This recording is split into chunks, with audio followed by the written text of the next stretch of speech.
Hello friends, welcome back to Vikrant learning. मैं हूं विक्रम रघुवंशी और आइए प्रारंभ करते हैं आज एक नए टॉपिक को। जैसा कि आप देख सकते हैं, आज एक नया टॉपिक प्रस्तुत है, मानव का विकास। आज हम इसे समझने की पूर्णतः कोशिश करेंगे। तो आइए प्रारंभ करते हैं मानव के विकास से। सर्वप्रथम देखा जाए तो मानव प्राइमेट्स नामक एक प्रजाति से विकसित हुआ है, जिसे हम कपी या फिर बानर के रूप में भी जाना जाते हैं। अब बानर को देखा जाए तो बानर या कपी की कुल 4 प्रजातियां हमारे पास पाई जाती हैं। समय उनमें से देखा जाए तो सर्वप्रथम आता है गोरिल्ला। गोरिल्ला को देखा जाए तो यह सबसे बड़ा कपी के रूप में जाना जाता है। और आप पूछें कपी कौन है, तो आप चित्र में देख सकते हैं। ये कपी की कुछ पिक्चर्स मैंने डालने की कोशिश की है। यहीं से मानव का विकास होता है। कपी की प्रजातियों में सर्वप्रथम देखा है गोरिल्ला। ये मैं डिस्क्राइब यहाँ पे पिक्चर नहीं कर पाया हूँ। आप इतना तो जानते ही होंगे गोरिल्ला कैसा दिखता है।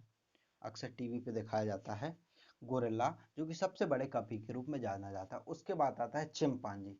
चिंपांजी को सबसे बुद्धिमान बानर के रूप में जाना जाता है या फिर कपी के रूप में जाना जाता है, क्योंकि ये सर्वप्रथम मानव से सबसे ज्यादा मानव से समानता चिंपांजी प्रदर्शित करता है। इसके बाद क्या होता है, सबसे पहले 1973 में मैरी क्लेयर किंग ने मानव के डीएनए और चिंपांजी के डीएनए में कुछ शोध किए, और शोधों के अनुसार उन्हें ज्ञात हुआ कि जो मानव का डीएनए है वो चिंपांजी के डीएनए से 99% मेल खाता है। इसी के आधार पर कहा जाता है कि मानव का जो विकास है वो मुख्यतः चिंपांजी से हुआ है। ऐसा इस शोध के अनुसार माना जाता है। इसके बाद तीसरे नंबर पर हम देखें तो हमें प्राप्त होता है ओरेंगलोन, जो तीसरी प्रजाति के रूप में है।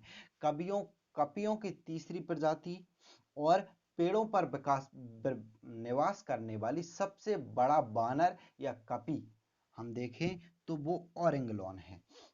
और अंतिमतः सबसे छोटे कपी के रूप में देखा जाए तो वो आता है हमारा गिब्बन, जो बहुत बार एग्जाम में भी आ चुका है कि सबसे छोटा कपी कौन है, गिब्बन। इसके बाद मुख्यतः कपी के बाद हम आगे बढ़ते हैं मानव के एक्चुअल विकास की ओर, जो आपके एग्जाम पैटर्न से बहुत ही इंपॉर्टेंट है। सबसे देखते हैं, यहाँ से फैक्ट बहुत आएंगे, ध्यान दीजिएगा और तरीके से याद कीजिएगा। वीडियो को पॉज करके भी आप याद कर सकते हैं या फिर वीडियो को रिपीट कीजिए, हम याद कराने की आपको पूरी कोशिश करेंगे। देख तो चालू करते हैं। सबसे प्रथम आता है तो देखा जाए डायोपिथिकस। डायोपिथिकस नाम गलत ना लें, डायोपिथिकस, इसे वन मानस के रूप में जाना जाता है। इसके बाद आता है रामापिथिकस, ये बहुत ही इंपॉर्टेंट है, याद रखिएगा रामापिथिकस, क्योंकि इसे प्रथम मानव, जो मानव के गुण सर्वप्रथम बानर में चालू होते हैं, वो रामापिथिकस से माना जाता है। और रामापिथिकस को एक नर मानुष के रूप में या नर मानव के रूप में जाना जाता है। प्रथम मानव के लक्षण कहाँ से प्राप्त होते हैं, रामापिथिकस से प्राप्त होते हैं, ये आपको याद रखना है। इसके बाद आता है ऑस्ट्रेलोपिथिकस, यह आदि मानव है। आदि मानव के रूप में इसे सर्वप्रथम प्रदर्शित किया था रेमंड हर्ट ने। रेमंड हर्ट ने इसे आदि मानव कहा था। ये कैसे हुआ, सर्वप्रथम इथोपिया की चट्टानों में 30 लाख वर्ष पुराना एक कंकाल प्राप्त होता है केडी जोहानसन को। इस कंकाल मादा का था, इसलिए इसका नाम रखा गया लूसी। ये फैक्ट बहुत बार बच्चों को समझ में नहीं आता है कि उन्हें पता कैसे चला कि ये मादा का था या फिर पुरुष का। तो क्या होता है, मादा का जो कमर वाला हिस्सा होता है वो थोड़ा चौड़ाई में बड़ा होता है, उसका अनुपात अलग आया जाता है मानव के और पुरुष के वो कमर वाले हिस्से में। उसी के अंदाज पर अनुमान लगाया जाता है कि ये मादा का है या पुरुष का है। तो जो कंकाल प्राप्त होता है वो एक मादा का कंकाल था, इसलिए इसका नाम रखा गया लूसी। और लूसी जो है उसे विश्व की प्रथम महिला के रूप में जाना जाता है, जिसकी संतान पूरे विश्व को माना जाता है। साइंस की भाषा में इसे ऑस्ट्रेलोपिथिकस एफेरेंसिस कहा जाता है। याद रखिएगा, ऑस्ट्रेलोपिथिकस एफेरेंसिस कहा जाता है। इसी से जो हमारी प्राग ऐतिहासिक सभ्यता जो हम पढ़ चुके हैं, उसके मानव का विकास होता है मैं बता चुका हूँ आपको, लूसी प्रथम महिला के रूप में जाना जाते हैं। अब लूसी की जो संतान थी, जो उसका वंश था, उसी वंश क्रम से चालू माना जाता है मानव का विकास, और उसी को आप हम आगे समझने की कोशिश करते हैं। देखते हैं सर्वप्रथम आता है हमारे सामने होमो हैबिलस। शकल आप देख सकते हैं, बहुत ही खूबसूरत लग रहा है भाई साहब। होमो हैबिलस, आप हैबिलस से थोड़ा ध्यान दीजिएगा, हैबिलस से आता है हथियार। हथियार, हथियार आपको याद रखना है, ये हैबिलस से है। ये हथियार क्यों लिखवाया मैंने, इसलिए लिखवाया क्योंकि सर्वप्रथम हथियार का निर्माण किसी ने किया था, तो वो था होमो हैबिलस मानव। इसने पत्थरों तथा हड्डियों को तराशकर हथियार का निर्माण करना चालू किया था, इसलिए इसे हथियार निर्माता या फिर टूल मेकर मानव के रूप में जाना जाता है। इसके बक्षगुहा का आयतन आपको याद रखना है, 700 सीसी था। अब आपको समझना चाहिए बक्षगुहा क्या होता है। तो मनुष्य का मस्तिष्क होता है, उसे सीसी में नापा जाता है, आयतन में 700 सीसी, और उसे वजन में भी देखा जाए सीसी में ही नापते हैं। और बक्षगुहा मस्तिष्क के जिस हिस्से में मस्तिष्क रखा होता है, उस एरिया के चारों खोल को, जो कपाल होता है उसके अंदर जहां मस्तिष्क रखा है, एरिया का जो आयतन है उसे कपाल गुहा कहा जाता है। जहाँ पे मस्तिष्क रखा जाता है उसी का आयतन होता है 700 सीसी है। किसका, होमो हैबिलस के लिए वो 700 सीसी है। और आपको याद रखना है होमो हैबिलस कौन है, एक टूल मेकर मानव के रूप में जाना जाता है। इसके बाद बहुत फैक्ट हैं और इम्पोर्टेंट्स हैं, ध्यान से देखिएगा, मक्कारी यहाँ पर बिल्कुल नहीं चलेगी। आगे देखते हैं, तो आगे देखा जाए तो आगे आता है होमो इरेक्टस। इसे भी आप शकल देख लीजिए, बहुत ही खूबसूरत लगेंगे, सारे अति सुंदर हैं। ये आते हैं आपको होमो इरेक्टस भाई साहब, ये भी बहुत फेमस है। ये सब में फेमस मानव विकास में सब में फेमस मानव के रूप में जाना जाता है। क्यों जाना जाता है, जो होमो इरेक्टस ने, उसने एक विख्यात खोज, आग की खोज की थी। हमने पढ़ा है आग की खोज की थी, आप कमेंट में बता दिएगा आग की खोज किस युग में की गई थी। मैंने आपको पढ़ाया है, अच्छी तरीके से समझाया भी है। पीडीएफ आप अगर हम मेरी वीडियो की पीडीएफ चाहते हैं तो वो आपको डिस्क्रिप्शन में मिले, टेलीग्राम के चैनल से आप ज्वाइन कीजिएगा, वहाँ पे मिल जाएंगी सारी वीडियो की लिंक भी मिलेंगी आपको, और पीडीएफ भी मिल जाया करेगी। होमो इरेक्टस आपको बताया था, कमेंट में जरूर बताएं कि आग की खोज किस युग में हुई है। तो देखते हैं कि होमो इरेक्टस ने क्या किया। होमो इरेक्टस ने आग की खोज की थी। इसे हम देखें तो इसका आयतन, इसकी कपाल गुहा का आयतन था वो 900 सीसी का है। इसके मुख्यतः दो नामों से जाना जाता है, पहला नाम है जावा मानव, दूसरा नाम है पेकिंग मानव। तो क्यों माना जाता है, इसकी सर्वप्रथम जो अवशेष प्राप्त होते हैं वो हमें जावा द्वीप से प्राप्त होते हैं। इसी के कारण यूजीन डोबाय ने इसे जावा मानव की संज्ञा दे दी, या जावा मानव का एक नाम प्रदान कर दिया। और सर्वप्रथम दो पैरों पर, चार पैरों को छोड़कर दो पैरों पर चलने वाले बानर के रूप में भी हम देखें तो होमो इरेक्टस को ही जाना जाता है। आग का जन्मदाता तो है ही। इसके बाद इसका एक और नाम है पेकिंग मानव।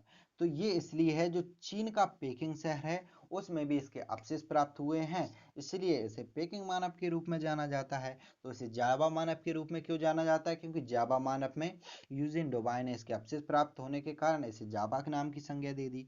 उसके बाद इसे पेकिंग मानव क्यों कहा जाता है, क्योंकि चीन के पेकिंग शहर में इसके अवशेष प्राप्त होते हैं। हालांकि किसे कहा जाता है ये ना भूलें, नहीं आपको ये याद रह जाए जावा मानव कहा जाता है, ये कहा जाता है होमो इरेक्टस को।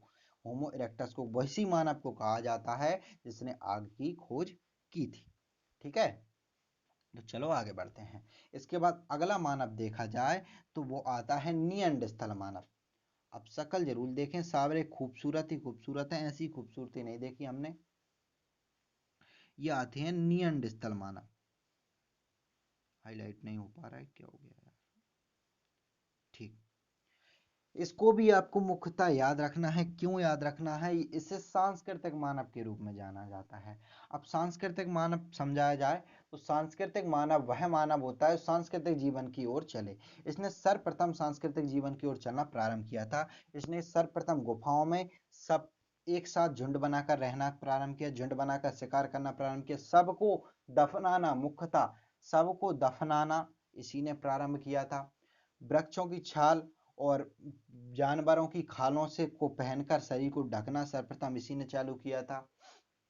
आभूषण का निर्माण इसी ने चालू किया था। तो सांस्कृतिक जीवन की शुरुआत नियंडरस्थल मानव से होती है, इसी के कारण इसे सांस्कृतिक मानव के रूप में भी जाना जाता है। ठीक है, देख लो एक और है इसी में फैक्ट कि सर्वप्रथम जर्मनी की नियंडरस्थल घाटी में इसके अवशेष प्राप्त होते हैं, इसी के आधार पर इसे नियंडरस्थल मानव कहा जाता है। आप यहाँ पे जितने भी देखेंगे वो उनकी जिस जगह पर खोज हुई थी उसी के आधार पर उनके नाम रख दिए गए हैं।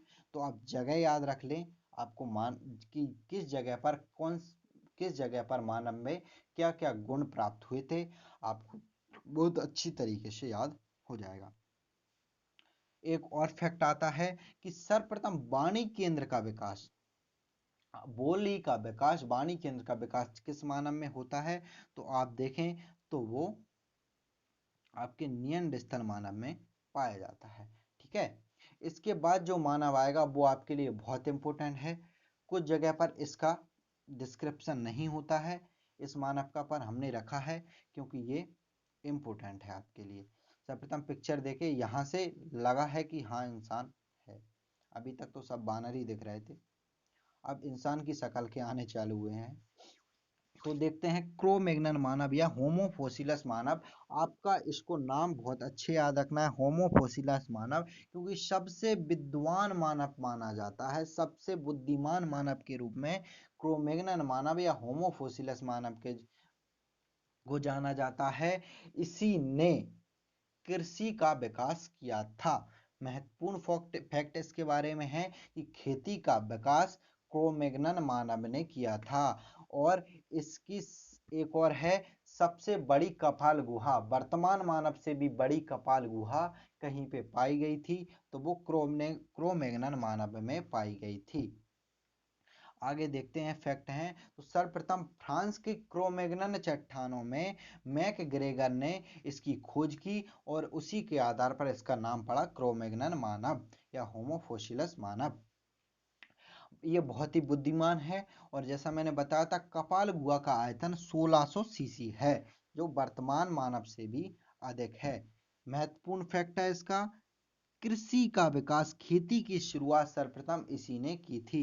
एक स्थान पर रहकर घुमक्कड़ जीवन का अंत संपूर्णता जहां पर होता है वो होता है क्रो-मैग्नन मानव के काल में, जिसने खेती का विकास हुआ, एक जगह पर रहकर जीवन प्रारंभ किया। इसके बाद वर्तमान मानव जो आता है वो हम आते हैं। आज के एक विख्यात होमोसेपियन मानव की तस्वीर आपके सामने प्रस्तुत करते हैं, हमारे आदरणीय प्रधानमंत्री मोदी जी। होमो सेपियंस, इसमें बोलने की कला का सर्वाधिक विकास है, बुद्धिमत्ता का सर्वाधिक विकास हुआ है इतना, लेकिन जितना कपाल गुहा का आयतन क्रो-मैग्नन मानव में था उतना नहीं है।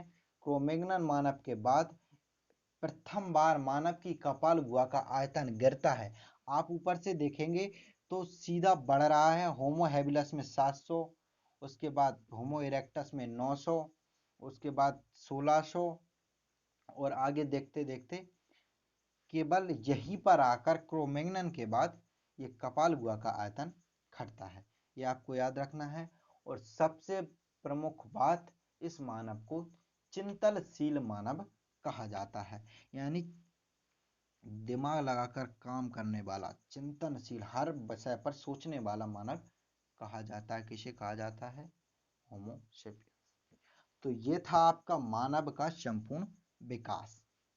हम अच्छे से याद कीजिएगा, वीडियो को पॉज कर करके फैक्ट याद कर लीजिएगा, बहुत ही इंपॉर्टेंट फैक्ट है। इससे ज़्यादा इस टॉपिक में आपको पढ़ने की कोई ज़रूरत नहीं है, इससे ज़्यादा आपके किसी भी एग्जाम में नहीं पूछा जाता। यहाँ तक कि MPPSC UPSC की प्री एग्जाम में भी इतना ही पूछा जाएगा, इससे ज़्यादा इसमें कुछ बचा ही नहीं है, पूछेंगे कैसे। इसके बाद एक कॉन्सेप्ट और समझाने आगे आपको बहुत ज़रूरत पड़ेगी, अपन को उसे समझने की बहुत ज़रूरत है, वो है ईसवी और ईसवी सन और ईसवी पूर्व में क्या अंतर है। ये आपको बहुत ज़रूरी है और कुछ लोगों को यहाँ पर बहुत ही कन्फ्यूज़न रहता है, तो इसे समझने की कोशिश करते हैं। तो सर्वप्रथम आपको ये समझना ज़रूरी है कि जो हम वर्तमान कैलेंडर उपयोग करते हैं, जो आपके घरों में कैलेंडर पाया जाता है बाबूलाल का या जो भी है, वो ग्रेगोरियन कैलेंडर पाया जाता है।